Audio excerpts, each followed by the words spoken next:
अस्सलाम वालेकुम नाज़रीन, प्रोग्राम तहकीक़त के साथ आपका मेज़बान बिलाल अहसन हाजिर है। नाज़रीन, आज जब हम इस स्टूडियो में बैठे हैं और गुज़श्ता हफ्ते की जो सूरत हाल थी उस पर एक तारे ना निगाह डालते हैं तो हम इस बात की एक मस्बत एहसास उजागर होता है कि पाकिस्तान के अंदर निगरान हुकूमत तो है, लेकिन निगरान हुकूमत की अपनी कारकर्दगी जो है वो हमें मस्बत नज़र आती है मुआशी लिहाज से। चूँकि हम इस प्रोग्राम में दर हकीकत में ज़्यादातर जो है मईशत को ही डिस्कस करते हैं, तो हम ये कोशिश करते हैं कि जो भी हुकूमत है उसके अच्छे या बुरे जो भी इक़दाम है उस इक़दाम को हम लाखी के तौर पर हम दोबारा जो है उसको सराहें और या उस पर तनकीद करें। इस वक्त जो सबसे बड़ी जो हमें मईशी तौर पे जो हमें मस्बत सरगर्मी नजर आती है वो है स्मगलिंग की रोकथाम। स्मगलिंग की रोकथाम की वजह से बहुत सारी चीज़ों पे जो है असरात पड़े और ख़ास तौर पर डॉलर की कि डॉलर जो है वो रोज़ाना जो है कुछ न कुछ नीचे की सतह पे आ रहा है और इसकी वजह से जो हमारी इंपोर्ट है उस इंपोर्ट पे जो है वो काफ़ी ज़्यादा कमी वाक़ई हुई है। आज जो स्टेट बैंक ने अपनी एक जो हफ्तावारी जो अपनी स्टेटमेंट जारी करती है उस स्टेटमेंट के तहत जो बताया कि पाकिस्तान कुल ज़र मुबादला के ज़खायर 12 अरब डॉलर के करीब है, जिसमें कि 7 अरब डॉलर स्टेट बैंक के पास है और 5 अरब डॉलर जो है वो कमर्शियल बैंकों के पास है। तो लिहाजा हम ये कह सकते हैं कि पाकिस्तान में इस वक्त चूंकि इंपोर्ट की वजह से कमी होने की वजह से जो है हमारा जो करंट अकाउंट खसारा है उसमें काफ़ी हद तक कमी वाक़ई हुई है और डॉलर के ज़खायर जो 12 से 13 अरब डॉलर गुज़श्ता 2 महीने से जो है इसी सतह पर मौजूद है। IMF का वक्त आज या तशरीफ ले आ चुका पाकिस्तान। उन्होंने सेकेंड रिव्यू के तहत जो है वज़ीर ख़ज़ाना शमशाद अख्तर से मुलाकात की है और मुलाकात के बाद वो 2 हफ्ते पाकिस्तान में रहेगा और इस 2 हफ्ते में के दौरान उन्होंने तमाम जायज़े लेने हैं कि पाकिस्तान को जो मुआशी तौर पर जो अहदाफ दिए गए थे वो अहदाफ कहाँ तक उन्होंने उसको पूरा किया है। उसके बाद अगर वो रिपोर्ट देते हैं, मस्बत रिपोर्ट देते हैं IMF के वक्त, तो 70 करोड़ डॉलर पाकिस्तान को मजीद मिलने की तवक्को की जा सकती है। पेट्रोल की कीमत को भी बराबर रखा है हुकूमत ने, डॉलर की कीमत नीचे आ रही है, लेकिन बहुत अफसोस का मकाम है कि हमारे अशर खुरवनोश की कीमतें जो हैं वो कम नहीं हो रही हैं और उनकी सतह उसी तरह बरकरार है। इसके अलावा हम यहाँ पर आज कुछ इस बात पर भी डिस्कस करेंगे कि पाकिस्तान में हुकूमतें बहुत सारी चीज़ें को इंपोर्ट पर जो है बैन लगाती है। उस इंपोर्ट के बैन पे हमें ये देखना है कि क्या वो जो बैन लगती है इंपोर्ट पे तो उसकी कुछ मस्बत असरात मुल्क पे पड़ते हैं या नहीं पड़ते, या दूसरी तरफ जो है वो उसकी स्मगलिंग बढ़ जाती है और इस स्मगलिंग का सामान खुलेआम जो है वो मार्केटों में बिक रहा होता है। तो ऐसे इंपोर्ट को बैन करने से क्या फायदा है। मैं बात कर रहा हूं छालिया की। खासतौर पर मैं आपको बताऊं कि इस वक्त छालिया की जो सिचुएशन है वो हीरोइन और चरस से कम नहीं है। इस तरह के हीरोइन की तिजारत पर पाबंदी है तो इस वक्त छालिया की तिजारत पर भी पाबंदी है, लेकिन आप मार्केटों में जाकर देखें तो छालिया आपको वाफिर मकदार में नजर आती है और यकीनी तौर पे कहां से आती है ये हम सबको मालूम है। इस पर भी हम आज थोड़ी सी बात करेंगे और इन सब बातों को तस्करा करने के लिए कि पाकिस्तान की मईशी सूरत क्या है, ताजिरों के क्या मसाइल है, मुश्किलात है और मसाइब हैं, इस पर भी गुफ्तगू करेंगे। तो इस हवाले से हमारे साथ जो इस वक्त हमारे स्टूडियो में जो मौजूद है मेहमान, उनसे मैं आपको तारुफ करवा दूं। इससे मेहमान है जनाब फैसल हमीद साहब। फैसल हमीद साहब जो हैं एक सदाबहार शख्सियत हैं। ये एक मुआशी तज़ियार के साथ साथ ये एक हम कराची के नाम से एक NGO भी चलाते हैं और कराची पाकिस्तान के और कराची के जो भी मखसूस हालात होते हैं उनमें तकरीबन जो है इन्हें ज़्यादा पैमाना पता लगता है कि कितने लोग गुर्बत के लकीर के नीचे से चले गए हैं और कितने लोग NGO से जो रब्ता करते हैं तो उनकी सूरत हाल क्या होती है। तो फैसल हमीद साहब से इस हवाले से भी हम जानने की कोशिश करेंगे कि इस वक्त पाकिस्तान की मुआशी सूरत हाल की वजह से लोगों पर कितना असरअंदाज हो रहा है उनको ये हालात। फैसल हमीद साहब बहुत शुक्रिया, थैंक यू फॉर कमिंग। मेरे ख्याल मोहम्मद शरीफ नाज़रीन प्रोग्राम दरख्त में दोबारा हाजिर हैं। वक्फे में जाने से कबल हमारे मोहम्मद शरीफ मेमन साहब ने और नवीद खालिद साहब ने जो गुफ्तगू की स्मगलिंग के हवाले से या जो इंपोर्ट माल आ रहा है कानूनी तौर पर उसके बावजूद जो है हमारे कानून नाफिज करने वाले इदारे जो एलिगेशन लगाते हैं उन्हें तंग करते हैं, इस हवाले से गुफ्तगू करते हैं। लेकिन मैं थोड़ा बढ़ता हूँ, मैं जनाब ज़रा फैसल हमीद साहब की तरफ। फैसल हमीद साहब, आपने इन दोनों भाइयों की गुफ्तगू सुनी, यकीनी तौर पे जो एक इकोनॉमिस्ट के तौर पे आप क्या तज़िया करेंगे कि हु इज़ द रिस्पॉन्सिबल? बिस्मिल्लाहिर्रहमानिर्रहीम, अस्सलाम वालेकुम। तो रिस्पॉन्सिबिलिटी तो हुकूमत की ही है ना, जो भी हुकूमत है वक्त है। आज निगरान हुकूमत है तो निगरान हुकूमत है, ठीक है ना। इसके बाद जो भी अपने इलेक्टेड आएगी वो अपने रिस्पॉन्सिबल होगी। देखिए पुलिस तो चाहे निगरान हो चाहे इलेक्टेड हो, पुलिस तो पुलिस ही होती है ना भैया, उनके तो कानून एक ही होते हैं। देखिए मैं आपको एक बात बताऊं, इदारे जो है ना, इदारे वो अपने इतने करप्टेड खराब हो गए हैं और उनका जो है वो सारे का सारा जो है वो कोई भी हुकूमत आ जाए, उन्होंने अपनी रविश कायम करी हुई है, ठीक है ना। अब हम जब बात करते हैं ना कि यार पेट्रोल कम हो गया, डीजल कम हो गया, डॉलर कम हो गया, तो महंगाई क्यों नहीं कम हो रही? नहीं हो रही। सही है ना। अब खाने पीने की चीजें क्यों नहीं कम हो रही? उसकी वजह यही है ना कि ये इदारे जो है ना, इन पे कोई फर्क नहीं पड़ना, ठीक है। इन्होंने अपनी दुकानें खोली हुई है और काम इनका जो है वो चकाचौंध चला जा रहा है। सही। अब ये बोल्टा मार्केट वाले इसमें जो है असरअंदाज हो, या छालिया वाले असरअंदाज हो, या और दूसरी वाले अपने क्या नाम है कमोडिटीज वाले। आप जब एक ऐसी चीज के लिए कि जो आपकी जरूरत है, जो मुल्क की जरूरत है, जिसपे आप बहुत अच्छा दर मुबादला कमा सकते हैं, आप जो है बहुत सारे अपने क्या नाम इकोनॉमिकली और स्ट्रांग हो सकते हैं, आप उन चीजों के ऊपर बैंड लगा देते हो। अब बैंड लगा के आप वही चीजें स्मगलिंग में शुरू हो जाती हैं।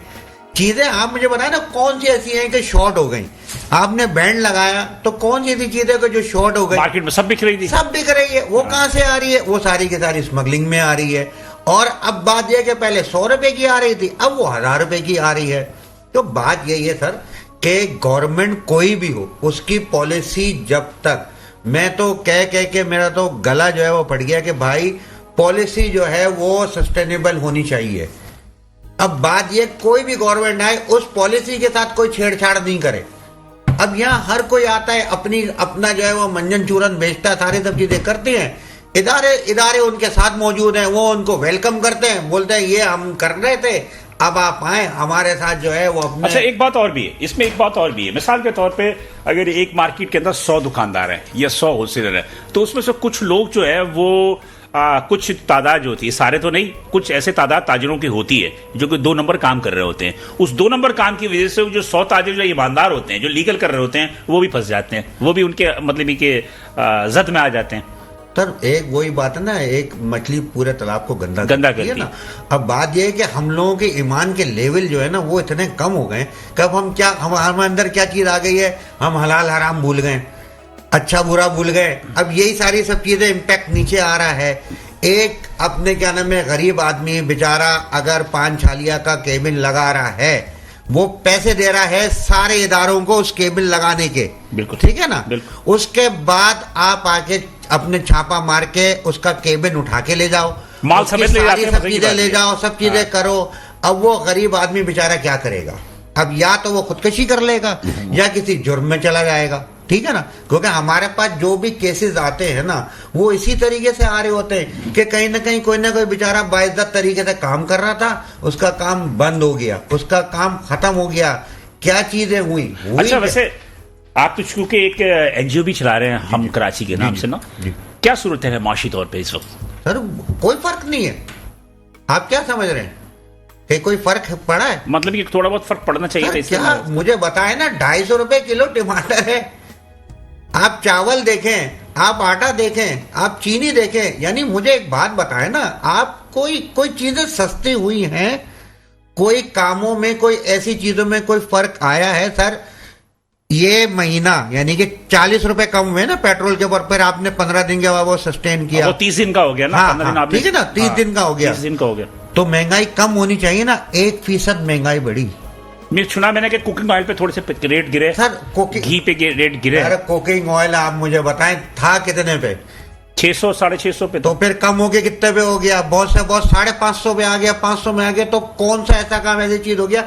गरीब आदमी जो है ना सर रोटी नहीं पका सकता, क्योंकि गैस महंगी, अपने एलपीजी महंगी, आटा महंगा, वो एक वक्त की रोटी जो है ना, रोटी हम इन चीजों को वो करते हैं ना, हम राशन देते हैं, तो हमें ये परेशानी होती है कि यार हमने राशन दे तो दिया, अब वो बेचारा पकाएगा कैसे?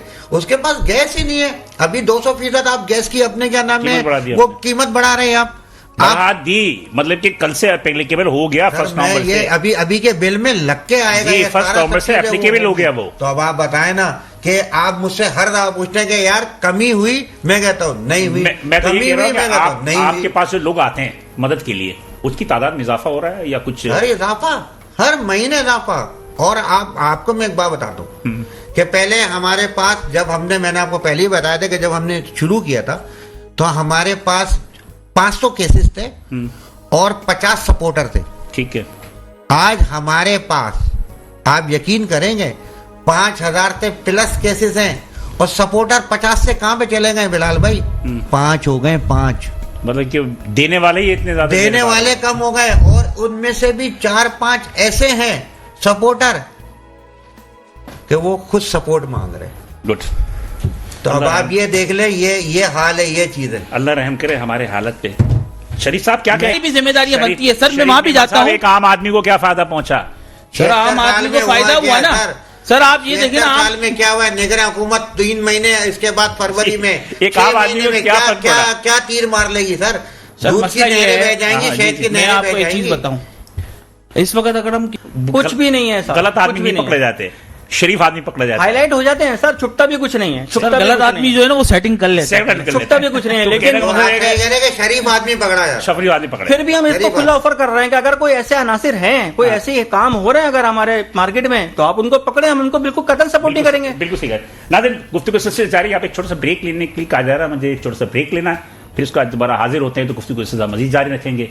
साथ ही वेलकम नाज़रीन, प्रोग्राम दरअसल हम दोबारा हाजिर हैं। नाज़रीन, जैसा कि एक गुफ्तगू सिलसिला जारी है और इस गुफ्तगू के अंदर अगर हम इस बात करें कि हुकूमत की जानिब से स्मगलिंग के खिलाफ काफ़ी ज़्यादा मौसर कार्रवाई की गई और उसके मईशत पर हमारे बहुत ही मस्बत असरात मुरतब हुए हैं, इस पर से कोई शक नहीं है। लेकिन कुछ हमारे अपनी जो लॉ इन्फोर्समेंट एजेंसीज हैं जो कि एंटी स्मगलिंग्स के लिए जो कार्रवाई करती हैं, उसमें वो फिर जो बदनुमान या बेईमान लोग होते हैं उनके खिलाफ तो कार्रवाई होती है, उनके साथ साथ कुछ जो नेक और ईमानदार हमारे अपने ताजिर हैं उनके साथ जो कुछ भी होता है उसकी जो अहवाल हैं वो यहाँ हम सुन रहे हैं। फैसल भाई क्या कहेंगे आप? सर मेरा ताल्लुक है ना शिपिंग एंड लॉजिस्टिक्स से, मेरा कारोबार जो है ना शिपिंग एंड लॉजिस्टिक्स बिल्कुल सही है। मैं आपको एक बात बताऊं कि जो इस वक्त अपने इंपोर्ट का हाल है वो बहुत बुरा है, एक्सपोर्ट भी कोई इतनी ज्यादा वो नहीं है। मैं ये कहता हूं कि ये खाने पीने की चीजें एक्सपोर्ट क्यों हो रही हैं, किस वजह से हो रही है? यहाँ पे खाने पीने की एक चीज मैं पूछना चाह रहा था, इन्होंने कहा कि छालियां इंपोर्ट करते हैं, हाँ। कानूनी तौर पे इंपोर्ट की इजाजत है ना, इसी तरह ये जोड़िया बाजार में आपके दालें होती हैं इंपोर्ट, ऐसे ही है। चना इंपोर्ट होता है, ये एक्सपोर्ट भी हो रहा है। अच्छा सुना, हाँ ना, नहीं एक्सपोर्ट नहीं हो रहा सर, एक्सपोर्ट भी हो रहा है। क्या चीज? मैं बता रहा हूँ आपको, दालें एक्सपोर्ट हो रही है। जी जी जी बिल्कुल हो रही है। अच्छा, उसके बाद ड्राई फ्रूट इंपोर्ट होता है या फिर एक्सपोर्ट भी होता है, तो उनके खिलाफ वो कार्रवाई क्यों नहीं होती? जो कि इंपोर्टेड आइटम तो वो भी है ना, दाल भी है, चना भी है, ये भी स्मगलिंग होके आता रहा अफगान ट्रांजिट ट्रेड से, तो अफगान ट्रांजिट ट्रेड ही सबसे बड़ा स्मगलिंग का धंधा था, तो फिर इनके खिलाफ सिर्फ कार्रवाई क्यों? अभी अफगान ट्रांजिट बंद है। अभी अफगान ट्रांजिट बंद नहीं है, बंद बता रहा हूँ मैं सरकार बंद नहीं है, उन पर चेक लगा दिया है, सर बंद, उन पर 10% का चेक लगा दिया है कि आप 10% को आप चेकिंग कराएंगे, उसके बाद माल आगे जाएगा, पहले चेकिंग नहीं हो रही थी। वो मैं आपको बता रहा हूँ, देखिए मैं मेरे अपने क्या नाम है, क्योंकि मेरे पूरी अपने ग्लोबली में काम कर रहा हूँ, अफगान ट्रांजिट बंद है का मतलब ये है कि जो आप कहते हैं जो चेक लगा हुआ है ना, वो चेक का मतलब ये क्रॉस लगा हुआ है, बिल्कुल, तो काम नहीं हो रहा है, काम नहीं चल रहा है। मैं वो बातें, मैं आपसे जो भी बात कर रहा हूं ना वो कानूनी बातें कर रहा हूं। जी जी, गैर कानूनी बात के ऊपर मेरा कोई लेना देना ही नहीं है, मेरा ख्याल नहीं है। मेरा ख्याल है हम यहाँ गैर कानूनी बात को प्रमोट भी नहीं करेंगे। नहीं, मेरा कहने का मतलब यह है कि मैं अगर कोई बात कुछ कर रहा हूँ, हर कोई बंदा गैर कानूनी चीज को जो है ना वो डिस्करेज करता नहीं, मैंने आपसे उसकी बात भी नहीं करता। मैंने आपसे एक क्वेश्चन पूछा कि मैंने कहा कि जो इम्पोर्टेड और भी चीजें हैं, दालें हैं, आपके ड्राई फ्रूट है, चने हैं, इसके अलावा भी बहुत सारी चीजें आती हैं, तो उनके खिलाफ कस्टम कार्रवाई नहीं करती वो, लेकिन सिर्फ एक छालिया के खिलाफ कार्रवाई क्यों कर रही है? सर मैं यही तो आपको बता रहा हूँ कि देखिए जो चीजें अपने कानूनी है ना उनके ऊपर क्यों अपने क्या नाम है कार्रवाई नहीं बिलाल भाई, वो तो लीगली आ रहे हैं ना, एक मिनट वो लीगली आ रहे हैं, सब चीजें लीगली हो रही है। अगर छालिया बैंड है, इंपोर्ट बैंड है, तो आप मुझे बताएं कि भाई छालिया किस तरीके से इस वक्त मार्केट में मौजूद है। यहाँ पे आपको पता है 5 रुपए की छालिया 25-30 रुपए की मिल रही है। अच्छा, दूसरी बात, अगर बैंड है तो फिर क्यों है? इसके अलावा ये मावा में कमी तो नहीं आई? मैं यही बात मैं कह रहा हूँ, फिर मावा भी सारा सब चीजें बिक रहा है, सब चीजें हो रही है, वारी है। अगर बैंड नहीं है और आ रही है तो उसके बावजूद भी वो चीजें हो रही है। मैं सिर्फ एक बात ये कहता हूं कि पॉलिसीज है ना वेरी क्लियर होनी चाहिए और पॉलिसीज के तहत वो काम, वो चीजें होनी चाहिए। आप अगर कोई गैर कानूनी काम कर रहे हो तो बिल्कुल उसको जो है वो आप क्या नाम है सजा दें, उसके ऊपर रेड मारें, उसके ऊपर सारा सब चीजें करें। लेकिन जो काम कानूनी तौर पे हो रहे हैं उनके ऊपर सारे जुल्म सितम क्यों टूटते हैं, सारी सब चीजें क्यों होती हैं? अब आप मुझे बताएं ना। 2 मिनट में मैं इनकी बात का जवाब दे दूं। असल में देखिए कुछ चीजें ऐसी होती हैं जैसे कि पुलिस की ऑफिशियली पेज से जो भी न्यूज आती है ना वो आती है बेसिकली गुटके और मावे के ऊपर। बिल्कुल ठीक है, ऑफिशियली उनकी नजर में जो है ना उछालियां और वो जो उनके हाँ जी, पार्ट्स हैं वो exactly, उसके ये जो है बात। ना उसके ऊपर कोई पाबंदी नहीं है। इनको जो तकलीफ हो रही है ना वो हो रही है ग्राउंड लेवल से। ग्राउंड लेवल ये होती है इलाका पुलिस। इलाका पुलिस से आपका मकसद ये होता है कि नीचे के लेवल के जो लोग होते हैं ना, जैसे पुलिस के सिपाही होते हैं, कांस्टेबल होते जी, जी, हैं, वो जी। उनसे परेशानी है। तो मैं इनको ये सजेशन दूंगा आप आला हुकाम से मिले, उन्हें अपनी बताएं कि देखिए ये चीजें हो रही है। देखिए हमारे मार्केटों में ये मसाइल आते हैं तो ग्राउंड लेवल पे आते थे। एसएसपी से मिलकर आते हैं ना सर, ये चीजें कैसे अब- होती है मुझे एक बात बताए ना कि अब मैं आपको एक चीज बताता हूँ। देखिए ये एसएसपी से मिले हैं, कैसे कर जाता है ये काम, ये कैसी चीजें कर जाते हैं। मेरे कहने का मकसद ही यही है कि आप कानूनी चीजों के ऊपर जो है अगर एक हवलदार कर रहा है तो एसएसपी को भी पता है बात, सर, एसपी को भी SHO पता को है, पता सर, है, SHO को पता है। आप एक हेड थाने के अंदर ऑनर को 150 पता है। पुलिस वाले हैं। जी एक थाने के अंदर 150 पुलिस वाले हैं। चैम्बर ऑफ कॉमर्स में आप कहीं किसी के पास मिले? चैम्बर ऑफ कॉमर्स की अभी नई कमेटी के साथ मिले? एक नहीं, नई जो है, कमेटी के उसके साथ आप जो एक टाइम रखें, उनके पास जाएं। इफ्तिखार अहमद शेख अपने क्या नाम है नए अपने मतलब कि जो president नया elect हुए। प्रेसिडेंट आया है आप वो उनसे बहुत मिले बेहतरीन, बहुत जबरदस्त है तो वो। आप उनके पास जाएं। मुझे यहाँ पर थोड़ा सा जो महसूस हो रहा है ना, बहुत माजरत के साथ जी, जी। कि इसमें कुछ महसूस ये हो रहा है कि या तो आप खौफजदा है, हाँ नहीं। आप खौफजदा है कि अगर हमने ज्यादा वो आगे तक गए पुलिस के खिलाफ तो कहीं हमारे खिलाफ कोई कार्रवाई ना हो। ये मतलब कुछ ऐसा महसूस हो रहा है शिकायत के लिए कि नहीं इस बात समय कर रहे होते। फैसल भाई आप जल्दी से इसका तज्ज़िया बता दीजिए फौरी तौर पे। सर असल में बात यह है कि ये जो काम है ना, मैं तो यही कहता रहता हूँ काम करने दें। जो काम करने वाला है काम करने दें। टैक्सेस लगाना, ये अपने वो रेट बढ़ाना, ये सारी सब चीजें करना, आप अपने मुल्क को खुद ही अपने हाथों से बर्बाद कर रहे हो। यहाँ पे ताजिर बैठा हुआ है, बिजनेस बैठा हुआ है काम करने के लिए 100% क्या 200% क्या 500%, 76 साल से देते चले आए, आगे भी देंगे सर। आखिरी जुमला बताइए, हमारे ताजर थे, इनके अपने अपने अलग अलग जो शोबे की हिसाब से तमाम चमचीज़ थी और मेरे ख्याल फैसल साहब ने बिल्कुल सही बात कही कि हर इंसान को अपने आज़ादी से तिजारत करने का या अपने लाइन ऑफ एक्शन लेने की आज़ादी है, लेकिन किसी को भी हरासा करना जो है वो गैर कानूनी है। तो मैं समझता हूँ कि अगर आर्मी चीफ या हुकूमत वफाकी हुकूमत अगर स्मगलिंग के खिलाफ इतने इकदाम कर रही है तो उनके खिलाफ जो भी स्क्वाड है, जो भी कानून नाफ़िज़ इदारे हैं, उन पर भी निगाह रखनी चाहिए कि वो भी किसी ईमानदारी ताजिरों को वो तंग ना करें। बिलाल हसन को इजाज़त दीजिए, इंशाअल्लाह अगले हफ्ते इसी दिन इसी वक्त दोबारा मुलाकात होगी। उस वक्त अल्लाह हाफ़िज़। हम कराची मीडिया, कराची की पहचान।